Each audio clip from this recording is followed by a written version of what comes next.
చంద్రలేఖ, అదేదో అంటారే, ఏడవలేక నవ్వినట్టు అని.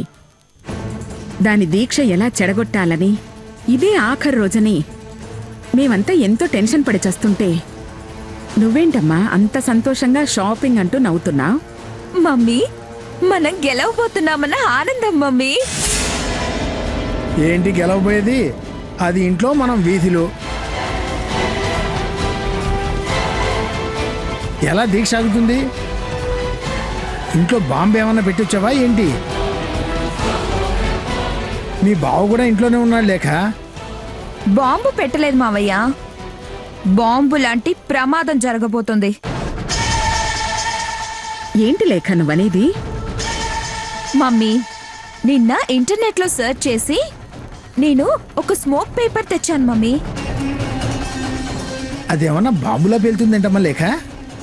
ఇందాక బయటికొచ్చే ముందు కిచెన్ వైపు వెళ్ళాను కదా, అప్పుడు ఆ పేపర్ ని ధరణికి దగ్గరగా కిటికీ దగ్గర పెట్టి కాస్త కిటికీ ఓపెన్ చేసి వచ్చాను. అలా చేస్తే ఏమవుతుంది? అది ఆరిపోకుండా ఆరుతూ కాలుతూ పొగ నదులుతుంది మమ్మీ. ఆ పొగలు అలా వంటగదిలోకి వెళ్తాయి. ఆ పొగ పీలిస్తే మనుషులు స్పృహ తప్పి పడిపోతారు. ఈ పాటికా ధరణి వంటను వదిలేసి స్పృహ తప్పి పడిపోయి ఉంటుంది మమ్మీ.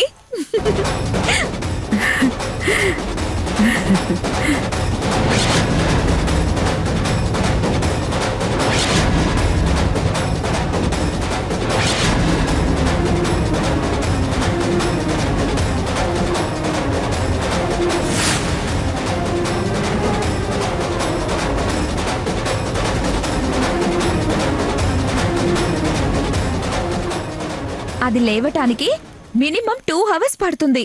లేచి చూసేసరికి టైం అయిపోతుంది. దీక్ష ఫెయిల్ అవుతుంది.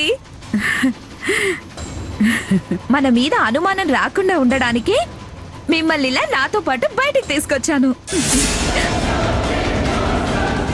ఎవ్వరూ మనల్ని అనుమానించలేరు, ఏమీ అనలేరు.